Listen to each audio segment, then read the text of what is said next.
من يهده الله فلا مضل له ومن يضلل فلا هادي له.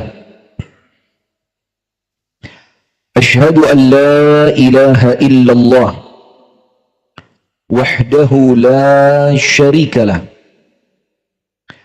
وأشهد أن محمدا عبده ورسوله صلى الله عليه وعلى آله وأصحابه ومن والاه. أعوذ بالله من الشيطان الرجيم. يا أيها الذين آمنوا اتقوا الله حق تقاته ولا تموتن إلا وأنتم مسلمون. اللهم أنت ربي لا إله إلا أنت خلقتني وأنا عبدك وأنا على عهدك ووعدك ما استطعت أعوذ بك من شر ما صنعت أبوء لك بنعمتك علي وأبوء بذنبي فاغفر لي فإنه لا يغفر الذنوب إلا أنت. أمسينا على فطرة الإسلام وعلى كلمة الإخلاص وعلى دين نبينا محمد صلى الله عليه وسلم وعلى ملة أبينا إبراهيم حنيفا مسلما وما كان من المشركين أما بعد. Alhamdulillah, ibu-ibu sekalian, kita bersyukur kepada Allah atas setiap nikmat yang Allah karuniakan, yang dengan syukur itu kita berharap kepada Allah nikmat yang telah Allah karuniakan Allah senantiasa menjaga dan tidak mencabutnya. Bahkan nikmat yang disyukuri oleh Allah akan senantiasa ditambahkan. Allahumma amin ya rabbal alamin. Salawat beriring salam semoga tercurahkan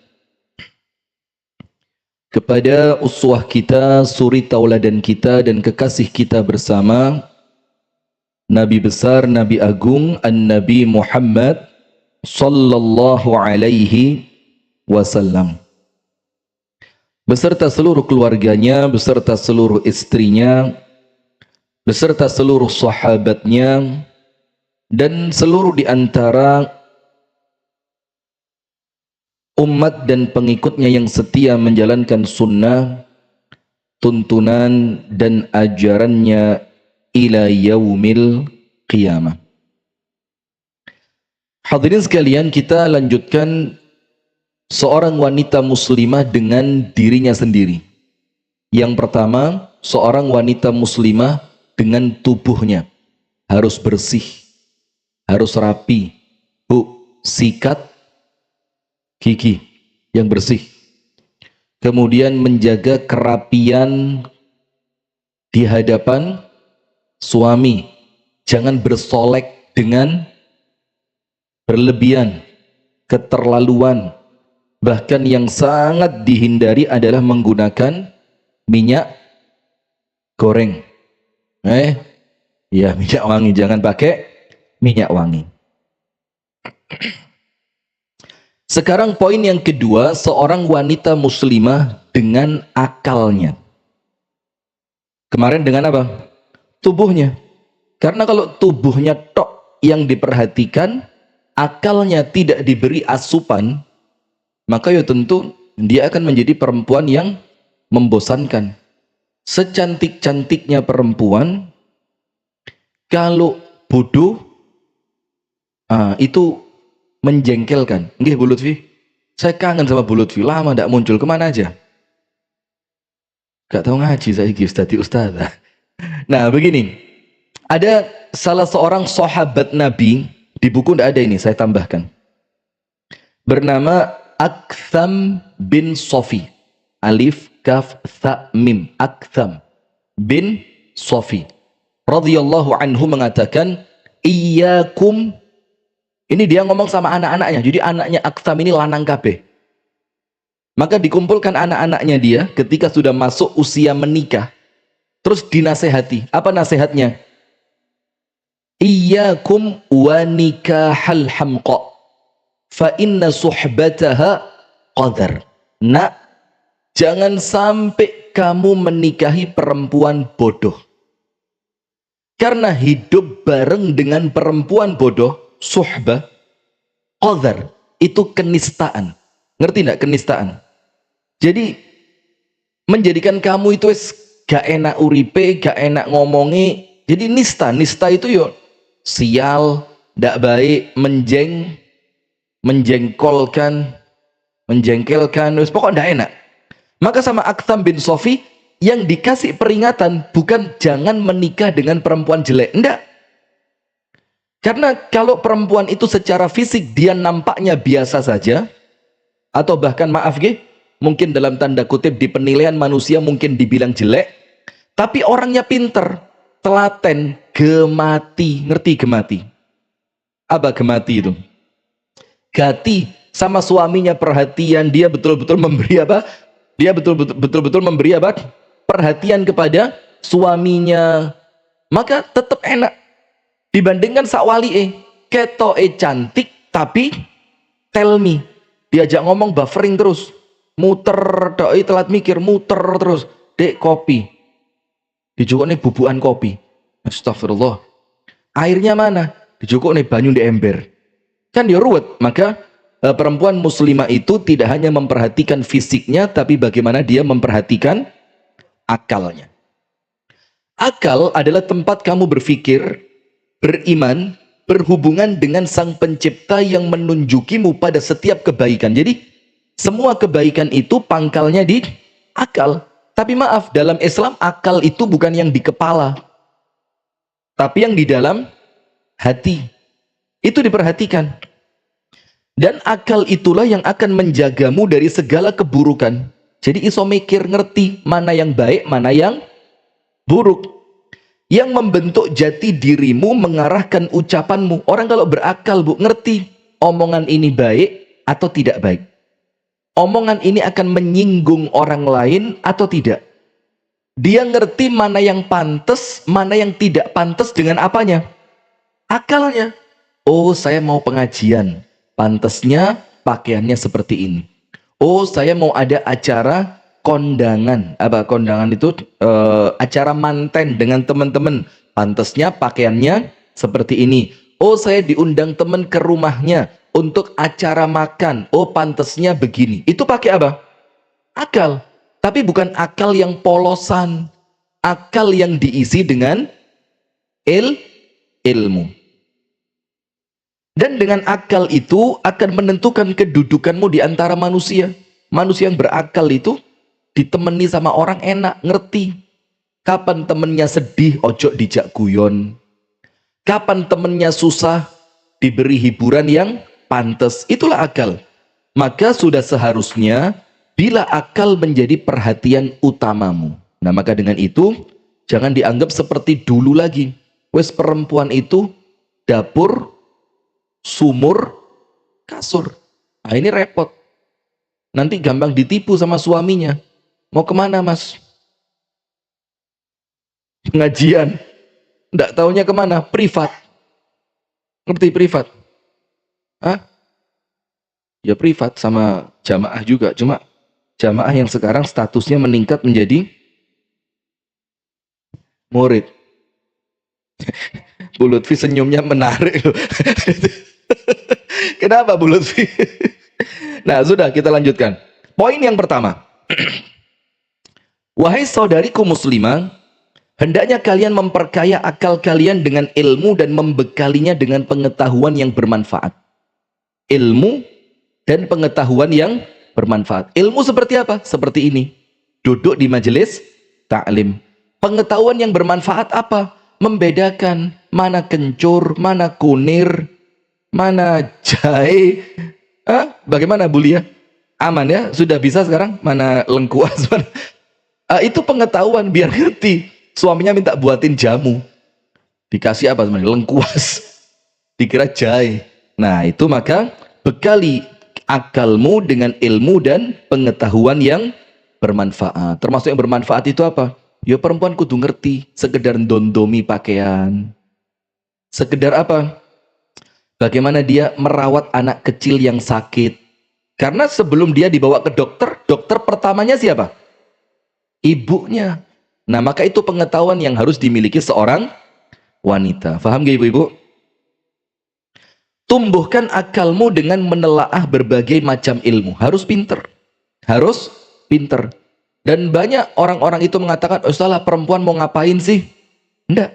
Perempuan harus pinter. Karena minimal kecerdasannya itu akan bermanfaat untuk dirinya dan anak-anaknya. Minimal itu. Untuk dirinya dan anak-anaknya ngerti. Tumbuhkan akalmu dengan menelaah berbagai macam ilmu. Seorang wanita muslimah memiliki tanggung jawab yang sama sebagaimana laki-laki. Walahunna mithlul ladzi alaihinna bil ma'ruf. Dalam Al-Quran dikatakan, dan perempuan itu memiliki hak sebanding dengan kewajibannya dengan cara yang baik. Jadi ketika haknya dia, ketika kewajibannya berat, maka tentu haknya dia juga semakin besar. Nah, maka dengan itu, wanita muslimah diwajibkan untuk menuntut ilmu yang bermanfaat bagi agama dan dunianya. Maka talabul ilmi fariidhatun, bukan ala kulli muslim, ala kulli muslimin wa muslimatin. Laki-laki muslim maupun perempuan muslimah. Maka Nabi Muhammad itu punya satu majelis khusus perempuan. Hari apa? Istiqomah. Kemarin di Tulungagung saya nggodo itu ribat Aisyah. Saya bilang, ribat Aisyah. Kalau Kediri cerdas-cerdas, saya bilang, lah kok Kediri podo ae. Kadung ngenyek kono lah kok kene luwih nemen. Setiap hari apa, Bu? Jadi ceritanya begini. Para sahabat Nabi yang perempuan atau sahabiat itu dalam tanda kutip protes kepada Nabi, ya Rasulullah, ar-rijalu ma'aka tiwalal yaumi. Itu laki-laki bersamamu setiap hari. Yas'alunaka wa yaftunaka wa yastami'una minka. Mereka bertanya kepadamu, mereka meminta fatwa kepadamu, dan mereka mendengarkan nasihat-nasihat darimu. Walana, terus kami dapat apa? Maka dengan pertanyaan itu menunjukkan perempuan di zaman Nabi itu ngerti banget bahwa ilmu itu penting. Maka apa yang terjadi? Nabi besar Muhammad SAW mengkhususkan satu hari untuk perempuan, mulai pagi sampai sore. Jadi seperti apa? Kajian intensif. Di hari apa yang bisa jawab? Saya kasih hadiah haji tanpa antri tahun depan. Kalau saya aja gagal berangkat terus. Apa, Bu? Hari Kamis. Hari Kamis. Itu mulai pagi sampai kapan? Sampai sore. Menjawab pertanyaannya para perempuan, memberikan nasihat kepada perempuan, memberikan fatwa kepada perempuan, memberikan pengarahan kepada para sahabiat. Itu menunjukkan perempuannya mengerti pentingnya ilmu, dan Nabi Muhammad pun itu betul-betul faham bahwa perempuan pun butuh ilmu. Kemudian dalam surah Thaha ayat 114. Waalaikumsalam warahmatullahi ta'ala. Hadiah buat adikmu. Your sister. Not for you, but for your sister. Take your hadiah. Your gift. How about my English? Makanya lama. Sini Salim. Kamu dapat hadiah makanya lama. Sudah lanjut. Bu, buat panjenengan, Bu. Masya Allah. Mboten nopo-nopo, saya seneng orang terlambat itu. Saya kasih hadiah loh. Mboten, Masya Allah. Rezeki.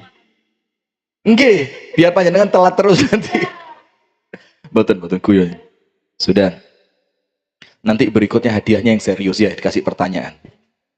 Maka perhatikan ibu-ibu sekalian, dalam surah Thaha ayat yang ke-114. Disebutkan apa, Bu? Nabi Muhammad dan para nabi yang lain tidak pernah meminta kepada Allah tambahan perkara duniawi. Tidak ada. Tidak ada. Tapi Allah perintahkan di dalam Al-Quran agar Nabi Muhammad SAW memohon kepada Allah tambahan ilmu. Tambahan apa? Ilmu. Maka dikatakan, wa qul, dan katakanlah wahai Muhammad SAW. Artinya apa? Ini diperintah sama Allah. Qul, katakan. Mintalah itu kepada Allah. Berdoalah itu kepada Allah. Apa yang harus kamu minta? Rabbi zidni ilma. Ya Allah, tambahkan ilmu untukku. Tidak ada minta tambahan duit, tambahan umur, tambahan job, tambahan istana. Astagfirullah. Anda kenapa arahnya ke istri? Tambahan istana enggak, tapi mintanya apa? Rabbi zidni ilma.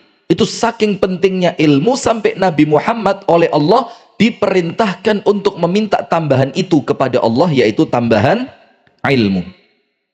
Dan maaf Bu, tambahan ilmu itu tidak mungkin kita dapat dengan cara duduk di tempat kita. Tambahan ilmu itu dengan ikhtiar, membaca, mendengarkan, belajar, mencari, safar. Itu baru dapat tambahan ilmu. Maka ketika panjenengan berdoa, Rabbi zidni ilma, ya Allah tambahkan ilmu untukku, lah kok panjenengan tidak keluar rumah? Ya maka tidak ada tambahan itu, kecuali sekarang ya beda ya. Sekarang ada YouTube, ada Google, Anda bisa baca buku di rumah, Anda bisa, itu bisa, tapi artinya tetap ada ikhtiar. Juga ketika engkau mendengar Rasulullah SAW bersabda, talabul ilmi fariidatun ala kulli muslim. Menuntut ilmu itu adalah suatu kewajiban untuk seorang muslim. Dan kalimat muslim ketika disebut secara mutlak, maka dia untuk muslim laki-laki maupun untuk perempuan.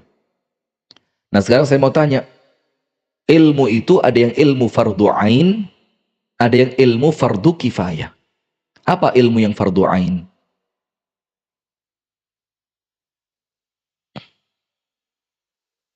Ilmu agama. Lebih spesifik, agama itu ada yang fardu kifayah. Akhlak, tauhid, terlalu kelamaan nanti kalau nyebut satu persatu begitu. Yang wajib ada 3. Tulis. Ilmu fardu ain. Ilmu apa? Fardu ain. Artinya fardu ain apa? Setiap waalaikumsalam warahmatullahi wabarakatuh. Monggo silakan. Lewat sebelah sana nggih. Lah lewatnya situ nanti tembus di belakang. Nanti tembusnya Mekah Al-Mukarramah itu. Ilmu fardu ain artinya setiap muslim tidak diberi toleransi ketika dia tidak mengerti. Berarti untuk setiap pribadi muslim maupun muslimah tetap apa? Wajib. Nomor 1, ilmu tentang rukun Islam. Apa ilmu tentang rukun Islam itu? Syahadat, sholat, zakat, puasa, haji. Itu wajib. Karena itu rukunnya Islam. Nah, khusus untuk zakat dan haji, oleh para ulama diberi kelonggaran. Karena tidak semua orang wajib zakat, tidak semua orang wajib haji.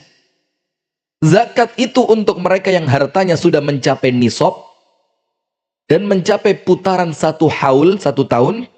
Dan haji itu manistata'a ilaihi sabila, untuk mereka yang memiliki kemampuan, uang, kesehatan, keamanan.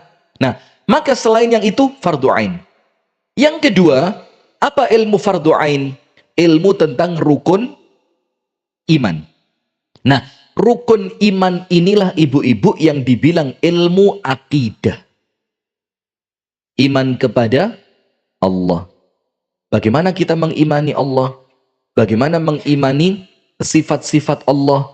Bagaimana mengimani Asmaul Husna yang dimiliki oleh Allah? Itu wajib, Bu. Itu bukan kemudian ya lek enek sing ngisi yo tak rungokne, lek enek sing ngisi yo wis. Ndak, ikhtiar mencari. Kemudian iman kepada malaikat, iman kepada kitab, iman kepada nabi dan rasul, iman kepada hari akhir, iman kepada qadha dan qadar. Dan ilmu fardu ain yang ketiga, apa Bu? Ilmu yang Anda berkecimpung di dalamnya. Tulis, ilmu yang Anda berkecimpung. Berkecimpung itu apa sih? Bersinggungan langsung dengannya. Contoh, panjenengan seorang business woman. Man atau woman? Bagaimana Miss Linda? Business woman ya? Ada tidak istilah itu? Oh ada, oke. Anda seorang pebisnis perempuan. Maka Anda wajib ngerti ilmu perdagangan. Bagaimana hukum utang piutang, bagaimana hukum menjual harga 2 kali lipat dari harga belanjanya. Bagaimana memberikan harga yang bagaimana yang bersifat riba, apa yang tidak bersifat riba. Itu Anda wajib ngerti karena Anda bersinggungan langsung dengan perdagangan. Yang paling penting salah satunya tentang emas. Hati-hati. Panjenengan kalau jual beli emas tidak gampang. Karena emas itu tidak boleh dengan takjil. Takjil? Kayak buka puasa Ramadan. Itu pakai ain, takjil. Ini pakai hamzah, takjil. Apa pakai hamzah itu? Pakai hamzah itu dengan tempo pembayaran. Emas tidak boleh. Emas itu iyadan biadin. Ada barangnya, ada uangnya. Itu emas. Tidak ada, tak bawa dulu ya. Uangnya nanti tak transfer kalau sampai rumah. Itu tidak boleh. Baru tahu. Luar biasa. Majelis Ta'lim Istiqomah. Ini Ustazah Rini nangis di kuburan. Ya Allah kok ngini jamaahku. Pada beres tak urui. Oh tidak ada emasnya. Ada Mas Solihin, Mas Santo, Mas Beni, lengkap ini, Mas semua ini. Nah, Mas Ugli juga ada. Mas Rifki, Masya Allah. Nah, sudah. Nah, maka ilmu yang wajib dipelajari yang ketiga, ilmu yang Anda langsung bersinggungan dengannya. Misalkan, Anda seorang pemandi jenazah. Untuk orang lain memandikan jenazah mungkin fardu kifayah, hukumnya, belajarnya. Tapi untuk Anda, orang yang bersinggungan langsung karena Anda masuk dalam tim pemuliaan jenazah, maka Anda wajib tahu bagaimana kalau jenazahnya perempuan, bagaimana kalau jenazahnya laki-laki, bagaimana kalau jenazah itu di kakinya ada cedera, boleh tidak disikat, digosok atau bagaimana. Itu wajib untuk Anda. Itu ilmu yang fardu ain. Ilmu fardu kifayah apa? Selain itu, nomor satu, ilmu-ilmu duniawi. Kedokteran, ilmu pertukangan, ilmu tentang ekonomi, itu fardu kifayah. Fardu kifayah. Paham gak ibu-ibu? Termasuk ilmu fardu kifayah seperti ilmu waris. Tidak setiap orang wajib ngerti, tidak. Tapi nanti kalau ada urusan waris, ternyata Anda tidak mengerti, maka yang wajib untuk Anda bertanya kepada orang yang mengerti. Paham gak? Engkau harus fahami bahwa petunjuk Al-Quran dan As-Sunnah di atas mencakup laki-laki dan perempuan tanpa membedakannya. Jadi untuk laki-laki dan perempuan. Waalaikumsalam warahmatullahi wabarakatuh. Masya Allah. Silakan, silakan. Saya kalau beliau-beliau tidak berani ngerjain saya. Wajahnya itu berwibawa banget gitu loh. Nggih. Saya paham kok. Sudah. Maka panduan Al-Quran dan hadis yang kita baca 2 ayat tadi. Yang pertama apa? Toha 114 dan hadis riwayat Ibnu Majah, talabul ilmi faridatun ala kulli muslim. Ini tidak hanya untuk siapa? Perempuan. Ya, tidak hanya untuk pencerahan. Kenapa yang dikasih nasihat, pencerahan, dikasih waktu, dikasih bimbingan cuma laki-laki, sementara kami perempuan kok terkesan tidak ada waktu bersamamu? Maka Rasulullah mengkhususkan hari Kamis. Para wanita Ansor, lihatlah ini. Berkata kepada Rasulullah sallallahu alaihi wasallam. Sinyalnya muter-muter. Enggak, di sini aman. Paketan Anda mau habis kayaknya. Enggak, coba dicek lagi ya. Para wanita Ansor berkata kepada Rasul sallallahu alaihi wasallam, "Wahai Rasulullah, luangkanlah waktumu sehari untuk kami." Ini yang saya ceritakan tadi. Sehingga apa? Kami bisa belajar kepadamu sebagaimana orang laki-laki bisa terus belajar kepadamu. Karena kami selalu kalah dari laki-laki dalam urusan belajar ini. Mereka sudah ngerti, kami belum ngerti. Mereka sudah tahu, kami belum tahu. Jadi ini yang dibilang kesetaraan di dalam ilmu. Kemudian Rasulullah berkata, berkumpullah di rumah fulanah. Disebut salah seorang perempuan. Dan beliau selalu hadir ke rumah tersebut untuk menyampaikan nasihat, mengingatkan para muslimah dan mengajari mereka. Disebutkan dalam penjelasannya para ulama, itu oleh Nabi Muhammad ditetapkan pada hari Kamis. Seperti ini. Jadi ngaji untuk perempuan hari Kamis itu ya. Nah itu Masya Allah. Berarti kalau Rebu bid'ah. Anda.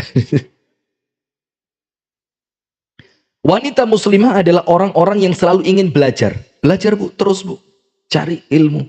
Karena cari ilmu itu bukan sekedar untuk, lah aku lo golek ilmu kok terus gaya apa. Enggak. Ilmu itu kita cari untuk siapa? Ya diri kita ini. Agar kita ibadahnya benar, agar kita ini bisa menjadi orang yang sabar, agar kita mengerti bagaimana nanti kita itu. Saingan dunia ustadz-ustadzah semakin berat.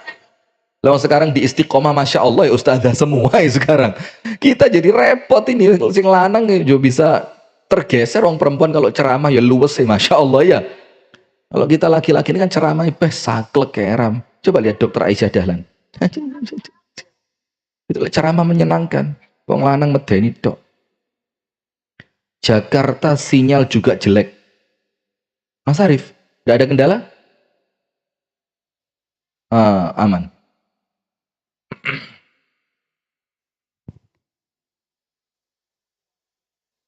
Ia tidak malu bertanya tentang hukum agamanya. Karena ia bertanya tentang kebenaran. Pernah tahu enggak? Ada seorang perempuan bahkan tanya kepada Nabi tentang darah haid. Padahal kan apa ya? Kalau dalam bahasa Jawa kan kesannya saru ya. Saru itu kayak kok empane gak pantes. Wagu. Iya, saru, wagu. Pamal itu kan dia kualat ya, bukan. Iya wagu itu ya. Tabu. Kok kesannya yang ditanyakan tentang darah perempuan. Dan subhanallah bu, ibu-ibu tahu daurah darah wanita itu rata-rata yang ngisi laki-laki. Bukan karena apa?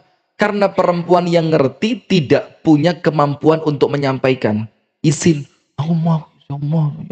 Akhirnya ya, mau tidak mau dia mendapatkan materi itu dari laki-laki. Dan ketika yang menyampaikan laki-laki tentu apa? Ada batas. Tidak mungkin menyampaikannya seperti ketika seorang perempuan yang menyampaikan. Nah maka dengan itu panjenengan wajib ngerti ilmu tentang darah perempuan. Itu rukun iman tadi. Masuk dalam sholat, masuk dalam toharoh. Iya apa enggak? Karena bagaimana darah perempuan ketika sudah berhenti, lah kok tiba-tiba 3 hari lagi keluar lagi. Sudah ini kan di Istiqomah sudah. Bagaimana kalau sudah berhenti di harinya, ternyata masih keluar bercak berwarna kuning. Itu ada ilmunya. Dan Istiqomah sudah Bu Lutfi ya? Berapa tahun yang lalu? Sampai lali mana ilmunya sekarang? Iya. Masya Allah. Nah sekarang lihat. Wanita muslimah tidak boleh malu bertanya tentang hukum-hukum agamanya. Karena Allah tidak malu menyampaikan kebenaran. Contohnya apa Allah tidak malu? Innallaha la yastahi an yadriba mathalan ma ba'udatan fama fawqaha. Allah itu tidak malu menyampaikan kebenaran. Bahkan tentang seekor nyamuk, bahkan sesuatu yang dianggap lebih rendah dari nyamuk. Allah tidak malu. Dari Aisyah radhiyallahu taala anha bahwa Asma binti Yazid bin As-Sakan Al-Ansariyah bertanya kepada Nabi tentang mandinya wanita setelah haid. Rasulullah Shallallahu Alaihi Wasallam berkata, ambil air dan sidrah, bidara. Bidara tujuannya untuk apa? Maaf nggih, menghilangkan aroma yang tidak sedap pasca haid. Karena zaman dulu keberadaan sabun itu sangat terbatas sehingga oleh Nabi Muhammad dianjurkan menggunakan sidrah. Sidrah itu karena bidara itu bu, kan bidara itu ya jenisnya macam-macam. Itu sebagian itu kalau digosok itu bisa keluar seperti busa. seperti busanya. Kemudian bersucilah dan baguskan bersucinya. Kemudian tuangkan air di atas kepala lalu gosok dengan kuat sehingga air sampai pada kulit kepala. Jadi tidak boleh cuma disiram tok. Kalau yang pakai shower lumayan. Kalau yang pakai shower masih bisa apa? Di sela-sela. Tapi kalau yang pakai gayung biasanya pokok disiram. Yang terkadang sebagian dari rambut itu menutupi sampainya air ke kulit kepala. Kalau itu terjadi karena kecerobohan, maka mandi junubnya tidak sah. Sehingga semua ibadah yang Anda bangun berikutnya tidak sah. Hubungan suami istrinya dianggap haram. Na'udzubillah min dzalik. Itulah pentingnya ilmu. Sekarang begini, perempuan suci dari haid jam 12 malam. Betul-betul bersih. Dan tadi sore dia sudah mandi. Mandi sore biasa. Mandi sore biasa, tadi sore sudah mandi. Dalam keadaan sebelum mandi sore itu darahnya sudah tidak keluar sama sekali. Terus sampai malam tidak keluar. Jam 2 malam suaminya ngelilir. Ngelilir itu terbangun dari tidurnya ya, terus digoyang. Dek, ya Allah, bersih. Ayo, yuk. Boleh apa enggak? Sudah kering. Tadi sore. Bedanya apa biasa sama luar biasa? Nah, yang membedakan apa? Niat. Yang membedakan niat. Walaupun dia sudah suci dari haidnya, selama dia belum mandi dianggap belum suci. Paham ya? Nah, itulah ilmu yang perlu dipelajari. Maka Rasulullah bilang, gosoklah bagian kepala dengan kuat, sehingga air sampai pada kulit kepala. Kemudian siramkan air ke seluruh badan, lalu ambillah sepotong kain atau kapas yang diberi minyak wangi. Ditaruh mana? Diletakkan di mana? Di bagian kemaluan. Kemudian bersucilah dengannya. Maksudnya apa? Biar bekasnya, bekasnya darah haid itu tidak memunculkan aroma yang tidak sedap. Maka Asma berkata, bagaimana aku bersuci dengannya? Beliau berkata, Maha suci Allah, bersucilah dengannya. Maka Aisyah berkata kepada Asma, engkau mengikuti bekas darah dengan kain kapas itu. Faham tidak? Jadi kain kapas tadi itu kan Rasulullah tidak ngomong letakkan di kemaluanmu. Karena Rasulullah menganggap, lo masuk diceritakan. Kan ya jelas sudah mandi segala macam, ada kapas yang kamu kasih kasturi. Maka Asma bilang, ya apa? Kok bersuci dengan kasturi? Akhirnya yang menjelaskan siapa? Ibunda Aisyah. Shh. Maksudnya Aisyah, letakkan di bagian kemaluanmu. Asma juga bertanya kepada Rasulullah SAW tentang mandi junub. Beliau SAW menjawab, hendaknya kamu mengambil air lalu bersucilah, kemudian perbaguslah bersucinya serta bersungguh-sungguhlah. Bersungguh-sungguh maksudnya apa? Mandi junub tidak sama dengan mandi biasa. Kalau mandi biasa ada bagian yang tidak terkena air, tidak jadi masalah. Tapi ketika mandi junub wajib Anda yakin seluruh tubuh Anda teraliri air.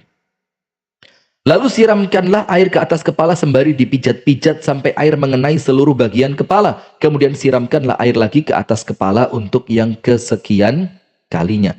Aisyah radhiyallahu taala anha berkata, sebaik-baik wanita, kata Aisyah apa? Perempuan Ansor. Itu perempuan paling baik. Kenapa begitu? Karena dia tidak malu untuk mencari ilmu agama.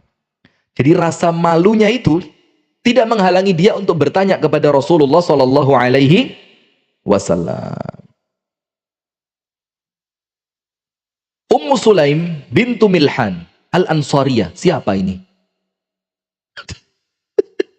Ibu dari Anas yang Anda baca ini. Matur suwun, jazakillah khair. Siapa Ummu Sulaim ini? Istrinya siapa? Abu Talha. Anda boleh haji tahun depan. Boleh. Boleh. Ya, doa kan? Istrinya siapa? Abu Talha.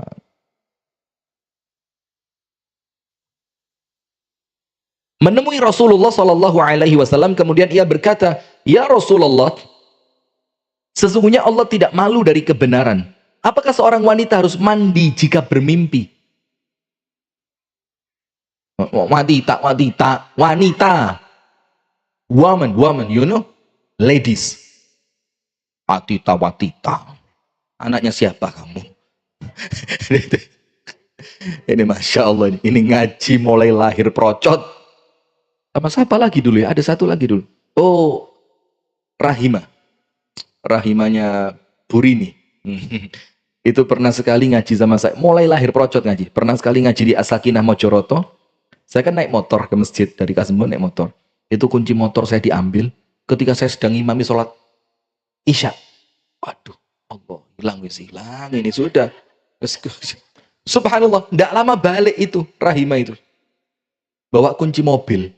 Ditaruh di tempat kunci motor. Saya lihat tuh, ganti kunci Toyota ini. Wah, luar biasa. Pengertian, arek cilik yang ngerti, sing tuwek-tuwek gak ngerti plus. Setelah sholat, akhirnya yang punya kunci mobil tadi tahu bahwa itu kunci mobilnya dibawa ke tempat saya. Masya Allah. Cerdas anak kecil. Yang sepuh-sepuh kakean mikir, gak cerdas-cerdas. Sudah? Coba lihat, kalau laki-laki mimpi wajib mandi? Dari mana wajib? Mimpi dikejar ulo. Anda dari mana? Anda pelan-pelan.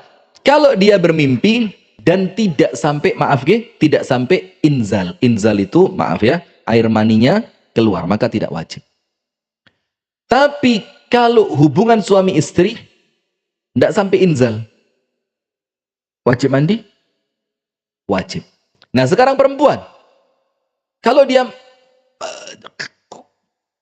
mimpi, wajib mandi? Ya itu. Ya, saya yang salah ya. Wajib mandi sama seperti laki-laki. Kalau dia merasa sampai dalam tanda kutip sampai dia mencapai puncaknya, maka dia wajib mandi. Wallahu taala a'lam bissawab. Maka dia tanya sama Rasulullah, apakah seorang wanita harus mandi jika ia bermimpi? Maka Rasulullah menjawab, iya. Jika ia melihat air mani. Jika ia melihat air mani. Coba, saya aja ngomongnya ini rotok yopo gitu. Tapi Rasulullah menjawab kepada siapa? Ummu Sulaim dengan jawaban karena Rasul memang ditanya. Dan kata Ibunda Aisyah, itulah perempuan Ansor. Dia perempuan terbaik karena rasa malunya tidak menghalangi dia untuk mendapatkan ilmu. Tulis. Ada dua orang yang tidak akan dapat ilmu selamanya. Ada dua orang yang tidak akan mendapat ilmu selamanya. Kok beda kopinya? Ini orang ledak ini. Biasanya tidak ada ledaknya, di atasnya ada foam-foamnya gitu. Tidak bisa bikin lah, wala quwwata. Itulah pentingnya cari ilmu ya Ustazah ya. Saya coba dulu. Bismillah. Tidak ada sianida kan? Bismillah. Ada rasa-rasa kapurit-kapuritnya dikit. Ini air apa tadi? Air kolam? Karena di bawah ada kolam. Serius ada rasa kapuritnya. Astagfirullah, bukan awet muda. Kopi Turki. Orang Turki suka kapurit kayaknya. Sudah. Dua orang yang tidak akan dapat ilmu selamanya. Sintani la yanalani al-ilma. Dua orang yang tidak akan dapat ilmu. Nomor satu siapa? Nomor satu. Sintani la yanalani al-ilma abadan. Bukan sinta. Sintan itu dua kelompok manusia. Lan yanala al-ilma abadan. Yang tidak akan dapat ilmu selamanya. Nomor satu, al-mustakbir. Mustakbir. Orang sombong. Tidak akan dapat ilmu. Kenapa orang sombong tidak dapat ilmu? Siapa dia? Dikira saya tidak ngerti apa? Buat apa saya cari ilmu? Maka selamanya tidak akan dapat ilmu.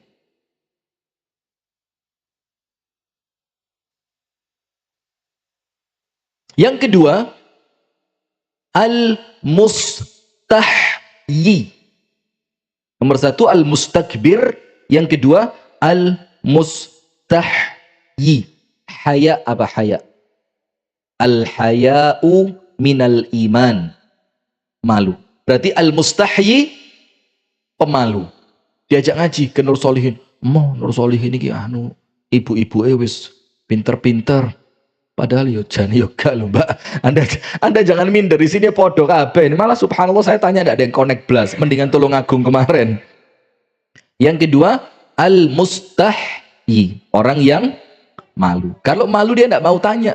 Kalau malu, bahkan malu itu kadang-kadang bikin orang gengsi, introvert, atau bahasanya insecure. Nggak ngerti Anda. Nggak ngerti ya. Ini bahasa bagus ini, insecure. Sudah, insecure.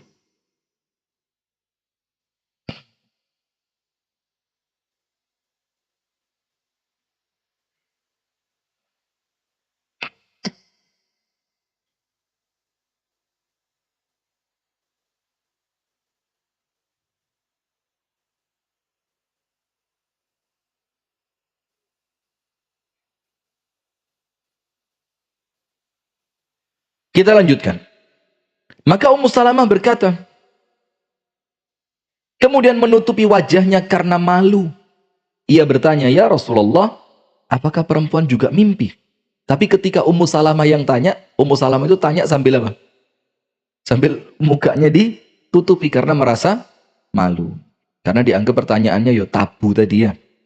Maka Rasul, apakah perempuan itu juga mimpi? Maka Rasulullah berkata, apakah iya? Tentu saja. Lantas dari mana seorang anak bisa mirip ibunya? Nah, maksudnya Ummu Salamah bukan mimpi. Apakah perempuan juga mengeluarkan air mani? Jadi kan Rasulullah ditanya sama Ummu Sulaim, apakah perempuan itu, anak-anak kecil kok pas masuk ini, apakah perempuan itu dia mandi ketika bermimpi? Jawabannya Rasul apa? Ketika ia melihat air mani. Maka Ummu Salamah tanya, apakah perempuan juga mengeluarkan air mani? Maka Rasulullah bilang, yo iya. Bagaimana kemudian ceritanya kalau ada seorang anak mirip dengan ibunya? Yaitu tentu karena kecondongan air maninya. Kemudian seorang wanita muslimah yaitu selalu tertarik kepada ilmu, bergegas kepadanya dan punya perhatian lebih untuk memahami masalah-masalah yang dihadapinya.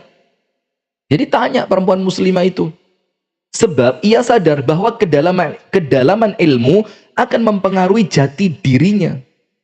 Jadi perempuan yang berilmu itu beda Bu dengan yang tidak berilmu.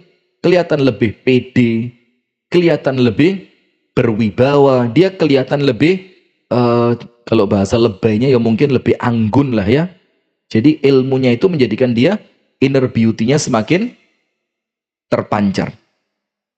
Akan mempengaruhi jati dirinya, mempengaruhi anak-anaknya, keluarganya dan masyarakatnya.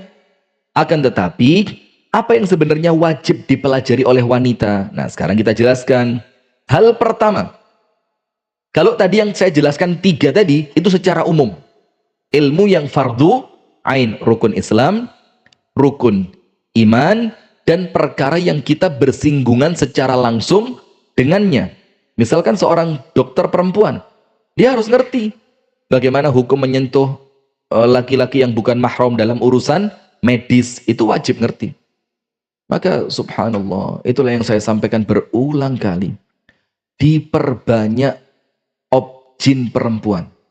SPUG perempuan itu loh. Sudah mulai banyak ya. Cuma subhanallah kami punya satu keluarga. La haula wa la quwata illa billah. Ada dokter kandungan perempuan. Kita arahkan ke dokter kandungan perempuan. Jawabannya apa? Lek lanang luwih cak-cek. Jawabannya begitu. Lanang iki luwih cak-cek. Ngerti enggak? Maksudnya sigap. Lek wedok kadang-kadang si rodok ngini, rodok ngono. Iya. Akhirnya dalam keadaan dia tidak punya uzur untuk datang ke dokter kandungan laki, tapi dia milih laki. Padahal ada dokter kandungan perempuan. Kapan boleh? Dengan sangat terpaksa. Lek sing wedok gak ono. Tapi sekarang ketika dokter kandungan sudah banyak yang perempuan, maaf untuk SPOG laki-laki ya. Secara syariat tidak boleh ke laki-laki. Karena bukan sekedar tensi, tapi sudah bersinggungan dengan aurat besar. Tidak boleh. Tapi apa ya?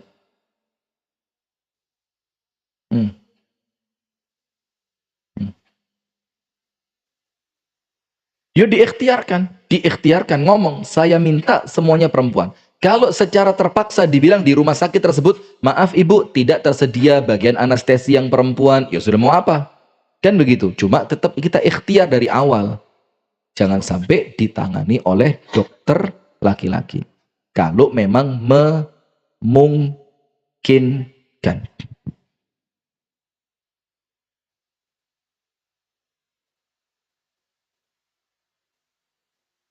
Anda kalau sama dokter kandungan laki risih enggak sih?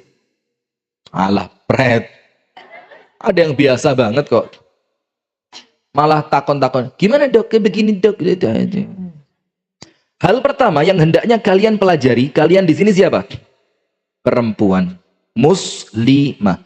Wahai saudari dan anak-anakku para muslimah yang penuh kesadaran, hendak kasih garis bawah, hendaknya kalian memahami kitabullah, belajar Al-Quran. Belajar Al-Quran itu 5, tulis. Belajar Al-Quran itu ada dalam 5 perkara. Nomor 1, belajar membacanya. Nomor 1, belajar membacanya.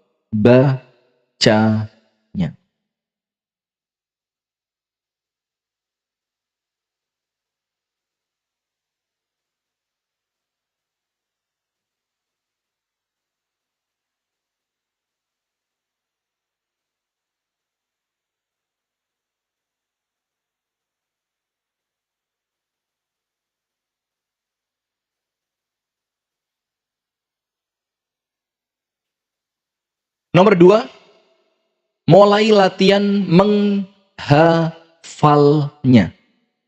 Tapi levelnya disesuaikan dengan keadaan panjenengan masing-masing, nggih. Nomor 1 apa? Membaca. Dipelajari sampai bacaannya baik dan benar. Setelah bacaan itu mulai baik dan benar, yang kedua apa? Menghafalnya. Nomor 3, memahami makna dan kandungannya, atau bahasa kita mulai tadabbur tafsirnya. Nomor 4, mengamalkannya. Yang terakhir, mendakwahkannya. Belajar baca dulu sampai bacaannya baik dan benar. Itu tadarus Quran pagi, Bulia, di Masjid Nur Solihin ada untuk perempuan. Khusus laki ya. Nanti insya Allah. Kenapa? Hari Senin. Iya. Senin sama Jumat. Kalau anak-anak Kamis ba'dal maghrib sampai selesai. Yang kedua, dihafalkan. Mulai latihan apa? Hafalan. Dan apa yang Anda hafalkan yang pertama kali? Surat-surat pendek dan ayat-ayat wirid harian. Surat-surat pendek dan ayat-ayat wirid harian. Seperti 2 ayat terakhir surah Al-Baqarah, 10 ayat pertama dan terakhir surah Al-Kahfi. Kemudian apa lagi? Ayat kursi. Dan semacam itu. Kemudian setelah mulai latihan hafalan, mulai memahami makna dan kandungannya. Kemudian mulai mengamalkannya, kemudian mendakwahkannya. Karena apa? Ilmu itu ibarat harta. Semakin dia dibagikan, semakin dia bertambah. Hal pertama yang wajib dipelajari oleh wanita muslimah adalah kitabullah. Baik membacanya, tajwidnya, maupun tafsirnya. Selanjutnya, belajarlah hadis. Hadis apa yang pertama kali wajib Anda pelajari, Bu? Hadis tentang hukum, hadis tentang sholat, hadis tentang puasa, tentang hukum-hukum ibadah. Kemudian sirah. Nah ini Ustadz Muhammad Hatta ini. Masya Allah. Beliau ngelontok banget. Sirah Nabawi. Kemudian kisah para sahabiyah, tabi'iyah. Tabi'in laki-laki, tabi'iyah perempuan. Serta para tokoh wanita muslimah. Ada yang pernah baca kisah tentang Khansa?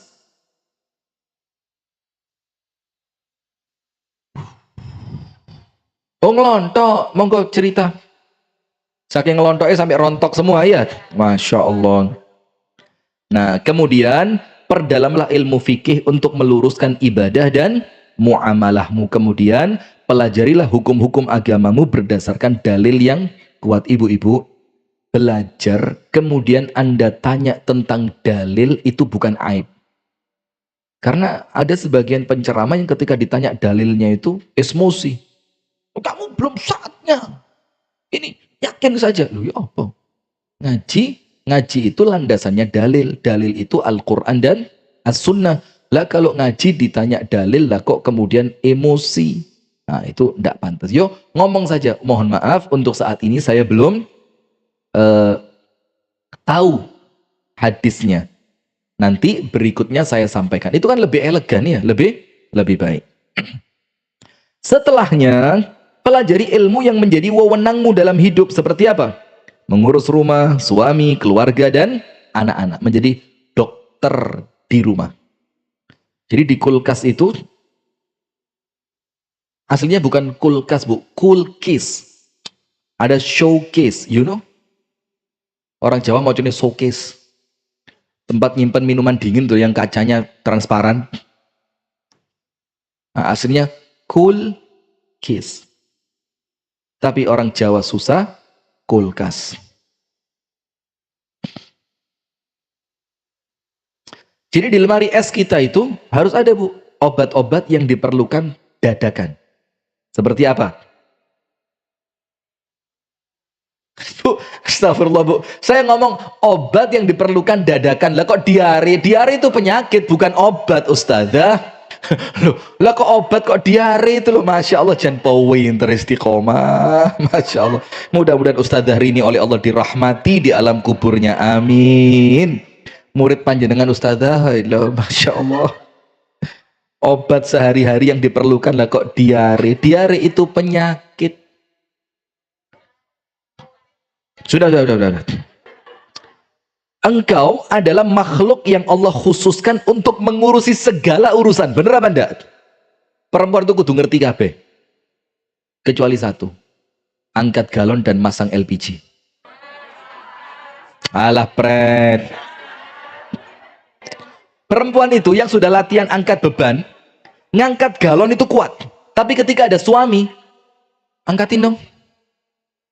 Padahal gak ada suami, kuat dia. Tapi pas ada suami, katanya apa? Ya menghargai keberadaan suami lah. Masa ada suami nggak difungsikan? Pinter.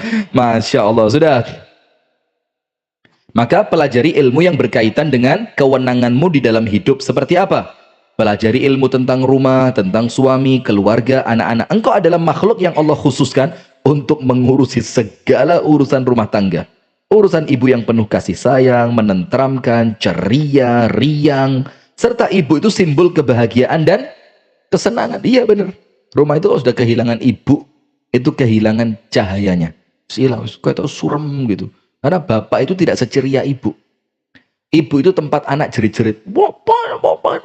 Bapaknya datang. Maka mendingan yang wafat duluan siapa? Bapaknya. Serius ya, gak apa-apa, gak sepiro medeni. Karena kalau ibu duluan, bapaknya kawin lagi. Maka mendingan. Sudah ya, waktunya habis ya. Engkau diberi tanggung jawab yang besar oleh Islam untuk mendidik generasi dan mencetak para kesatria. Maka muncul satu pepatah Arab, Bu. Al-ummu madrasatul ula. Ibu itu sekolahan yang pertama. Cara ngomong, cara bersikap, itu semua mereka ambil dari siapa? Ibunya. Maka pendidikan karakter itu lebih lekat kepada ibu dibanding bapak. Lah ibu iloman, anak iloman. Kalau ibunya tangguh, anaknya tangguh. Kalau ibunya cengeng, anaknya cengeng. Maka jangan macam-macam sama itu.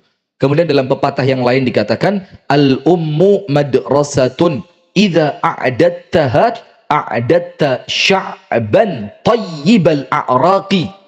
Ibu itu sekolahan, madrasah.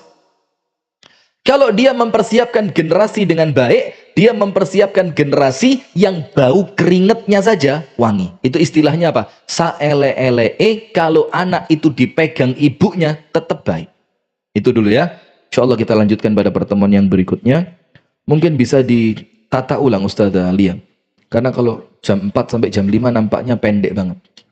Maka mungkin kita awali berikutnya mulai setengah 4. Iya, habis asar ya. Kenapa? Saya juga mikirnya itu kok. Loh jam 4 telat kabeh.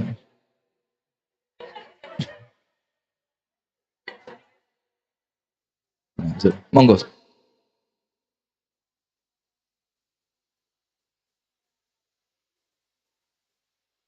Baik, dua harga itu adalah begini. Harga yang untuk kredit sekian, untuk cash sekian. Dua harga itu dalam Islam dilarang. Nah, maka caranya bagaimana biar tidak menjadi dilarang, disepakati dari awal. Mbak, aku dodolan, Mbak. Tak kredit nih, gak iso cash, regone sakmene, malah boleh. Nah, kalau dia mau astagfirullah, saya khawatir keliru. Ada menjadi boleh, ada menjadi boleh. Tapi daripada saya keliru sekarang, nanti saya jawab berikutnya aja. Jadi intinya dua harga itu tidak boleh. Seperti begini, motor kredit sekian. Nah, lupa saya bu, daripada saya salah. Nanti berikutnya insya Allah ya. Jadi intinya awalnya dua harga itu dilarang dalam Islam. Cuma nanti penjelasannya seperti apa, atau Anda tanya dulu kepada yang lain lah ya, biar dapat jawaban yang lebih cepat. Yang lain?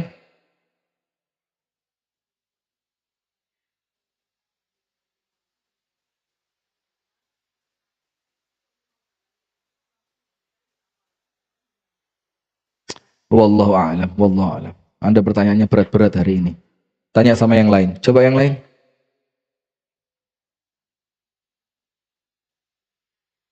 Itu utang. Boleh. Iya, boleh. Itu utang. Maka nanti dibayarnya pun sesuai dengan nilai emas di waktu pembayarannya. Dan bayarnya harus kembali emas. Kalau dibayarkan dengan uang, itu nanti jadinya riba. Oke, silakan. Oke, sudah ya. Wallahu ta'ala a'la wa a'lam bissawab. InsyaAllah kita lanjutkan pada pertemuan yang berikutnya. Nanti kalau memang jadi mulainya 3:30, kita umumkan berikutnya ya. Karena hari Kamis ke-1 ini saya siangnya di Malang. Boleh jadi malah saya yang telat nanti ya. Jadi biarkan sementara jam 4 dulu dan maghribnya di Ngeletih sana. Masya Allah. Hadanallah wa iyyakum ajma'in. Kita tutup dengan doa kafaratul majlis. Subhanakallahumma wa bihamdika asyhadu an la ilaha illa anta astaghfiruka wa atubu ilaik. Kurang lebihnya mohon maaf. Assalamualaikum warahmatullahi wabarakatuh.